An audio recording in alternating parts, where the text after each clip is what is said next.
The calm before the storm. As a metaphor, it normally means a lull that occurs just before a huge and often catastrophic event takes place. However, there is such a thing as a literal calm before a storm. The saying comes from a weather phenomenon where a tranquil period of stillness and serenity takes place, only for the winds to start picking up, the rain to start falling, and the storm to suddenly begin to hammer down. Nobody likes being caught outside when a thunderstorm rolls into town, but thunder isn't always the worst part of a storm. That sudden and unsettling flash of lightning that unpredictably cracks across a dark sky. The electricity, erratic and volatile in behavior, might just be the part that startles you into wishing, hoping, praying to return to the calm before the storm. SCP-938 is an entity composed of sheer electrical energy. Forget the notion of a simple dynamic current with an unassuming physical form, and imagine more. A creature composed of pure, relentless electricity. Far from just a benign and passive phenomenon, SCP-938 is considered a formidable and menacing predator by the SCP Foundation. What kind of prey could a being made out of electricity be interested in hunting? Well, that's easy. Power grids. During moderate electrical storms, SCP-938 will appear traveling through the static electricity carried by such storms. Lightning strikes are a form of static electricity, and when they are expelled, SCP-938 uses these strikes to attack its prey. So picture it, a stormy night, the rumble of thunder overhead. Every booming sound is accompanied by a bright flash, maybe even a forked spike of lightning that appears for a brief second. And carried within that lightning is SCP-938, hurtling through the sky towards its target, the nearest electrical grid. Now at this time, it is unknown whether or not SCP-938 actually actively causes electrical storms to occur. Research into the weather patterns in the areas the entity has appeared has proven inconclusive, and there is no proof that this power-based predator is able to influence the weather. However, the second that SCP-938 as a lightning strike makes contact with the nearest power grid, the surrounding area normally suffers a complete loss of all power. Street lamps will go out, plunging the entire city or town into total darkness. This doesn't last forever though, as you might expect. You see, this creature has the potential energy of a storm, much like the ones it uses to travel. SCP-938 isn't out to absorb more energy from national or local power grids, or at least certainly not all at once. What the entity actually does is the following. After a brief loss of power, SCP-938 will quietly infiltrate an electrical grid that provides energy to a town, city, state, or even an entire country. From within, the entity then chooses a structure seemingly at random to monitor. These are usually occupied buildings like homes, offices, or apartment complexes, with plenty of people inside. And no, it doesn't then delight in turning on its charge and frying all those inhabitants, transforming the building into a giant bug zapper. But the more people in the structure, the more electrical appliances and devices you're likely to find inside. SCP-938 stays dormant for a while, hiding out in the power grid, and is usually only detectable by special equipment designed to monitor electromagnetic fields. However, the next time a storm comes a-rolling into town, the living electrical energy wakes up and begins to cause havoc. The easiest to spot indicator of this is that SCP-938 will normally begin interfering with any electrical devices in the structure it has chosen. Its goal is to cause enough disruption that it draws the attention of the inhabitants living there. People inside the building will quickly realize that their appliances aren't working as they should be, sparking and malfunctioning to an alarming degree. These devices will then even cause severe electrocutions to any who come into direct physical contact with them. In every case, this increased electrical activity has caused the neural impulses of anyone in the chosen building to be shut down, resulting in death. There are only 2 instances where this didn't happen. In 1987, during an incursion with SCP-938, 2 victims had their hearts stopped after being electrocuted by devices affected by the entity. Fortunately, these 2 individuals survived after being successfully resuscitated but suffered long-term psychological damage as a result of the incident. Both were noted to have lost significant portions of their memories, and even had their mannerisms and personalities dramatically altered. After a storm, SCP-938 will return to the atmosphere, once again in the form of a lightning strike, and free from the power grid it was previously hiding in. From that point, the entity will aim to repeat the process all over again in a new location, fixating on a new building and claiming the lives of more innocent civilians. However, this is not a set-in-stone pattern of behavior for SCP-938. Analysis of the electromagnetic field readings taken in the creature's vicinity show that it is at least somewhat capable of the same level of conscious thought as most human beings, displaying similar electrical fluctuations to the neural activity of a human brain. Perhaps it is through this disembodied capacity for thought that SCP-938 occasionally chooses a specific person to pursue. Although it is unclear what criteria the electrical entity looks for in a target, the creature has been known to fixate on a single individual and track them for an extended period of time.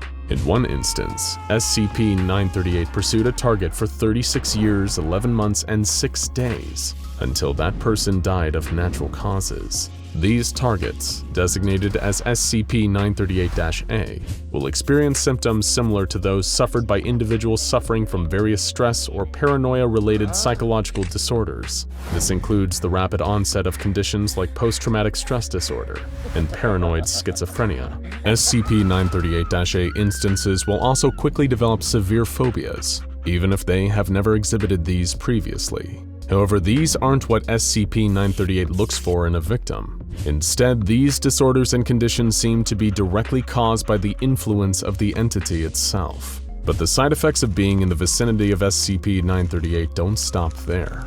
In fact, some of the SCP Foundation's own personnel have been affected. According to several members of Theta-9, a mobile task force codenamed Bad Moon Rising, being close enough to the entity can trigger subtle yet unsettling hallucinations. The most common of these is the sight of a cluster of eyes that glow with iridescent colors, meaning that they appear to change shade when viewed from a different angle.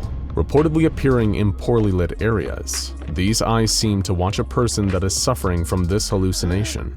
The iridescent eyes have been seen in the shadows of other people as well as appearing in dense foliage like brushes or hedgerows. Even after the Foundation was able to successfully contain SCP-938, staff reported that these hallucinations still continued to persist. But while on the topic of containment, you're probably wondering, how does the SCP Foundation manage to keep a being of pure electricity secure? Well, with great difficulty is the short answer. They actually spent almost half a century trying to contain SCP-938. Why did it take them so long? In part, that was down to the wildly unpredictable nature of SCP-938 and how it moves using electrical storms. Sure, predicting exactly where and when a storm is going to hit isn't impossible, just tricky to achieve with pinpoint accuracy, especially if you're deciding in advance which day to go to the beach or have a picnic in the park. But even if you knew beforehand that a storm was on its way to an area, there is no indicator that SCP-938 would be coming with it. There's squirrely little anomalies like that. Another factor preventing the Foundation from containing SCP-938 was a simple case of poor timing. When they first encountered the entity, it was still 1943, a time when they didn't even have close to the sufficient technological advancement required to track and contain the creature. The entity was, after all, made from a tremendous amount of electrical energy, more than could be safely stored in any one device or location with the tech available in 1943. All the Foundation could hope to do was mitigate the threat that SCP-938 posed, focused on trying to predict its movements and behavior. For a while, containment just seemed like it wasn't an option. 6 years later, the first instance of SCP-938-A appeared. This was the person that we mentioned earlier, who the electric energy entity followed for almost 37 years. In this case, the Foundation security personnel were able to get to SCP-938-A first, and kept them out of the grasp of the predatory power-based creature. These security forces soon became part of Mobile Task Force Theta-9, and they took charge of ensuring SCP-938-A remained safe. And for a while, they achieved this, until the target died of a heart attack in 1986. You already know that part, but what you don't know is that 10 minutes before the target's death, an ambulance arrived at the Foundation's safe house. No member of Bad Moon Rising had called the emergency services, and the local dispatch center hadn't even received a call for assistance to that safe house. The emergency dispatcher on duty that night had spotted an unanswered request for an ambulance on his computer terminal.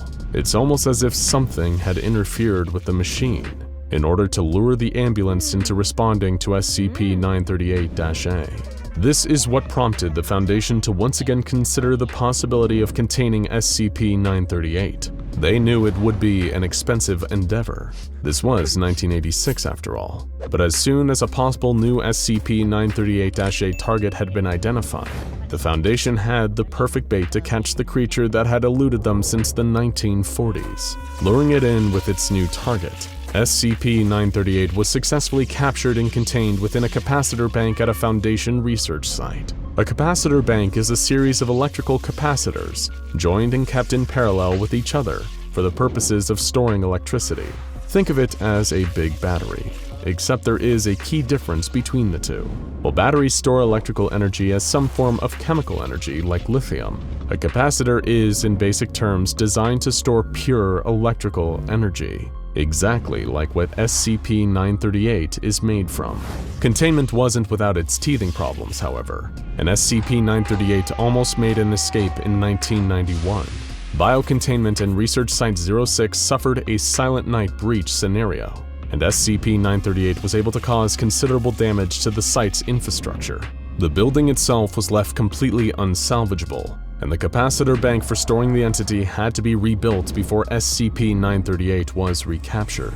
The new capacitor bank was moved to Biocontainment and Research Site 07 and kept in a fully electrical insulated storage warehouse. The entire structure was built to have no wiring or electrical systems of any kind, with no metal supports in the concrete it was constructed from. Even staff with pacemakers or metal prosthetics aren't allowed inside. There is nothing conductive, nothing metal, nothing electrical. In short, there is no way SCP-938 could ever escape again. Hopefully, at least. Just as long as no one brings anything electronic into Storage Warehouse 0. Unfortunately, on December 21, 2005, a Foundation doctor entered the warehouse as a part of a routine inspection of the creature's ongoing containment. What this doctor had clumsily forgotten was that he had been carrying a USB flash drive on his person and didn't realize his mistake until the next day. After he recognized his error, he submitted the memory stick for examination, only to find that everything stored on it had been wiped and replaced with indecipherable, meaningless data. All we can really do is hope that the data is all that was on that flash drive. After all, surely SCP-938 wasn't able to breach its containment again and escape hidden on a USB stick, right? Perhaps it's best to play it safe, just in case. Next time there's a thunderstorm in your town, maybe leave home and go for a drive somewhere far away for a while. The last thing you'd want is something lurking throughout the wires in your house, waiting and ready to strike. Now go check out SCP-3999, I am at the center of everything that happens to me, and SCP-5031, yet another murder monster, for more mysterious, anomalous entities from the SCP Foundation.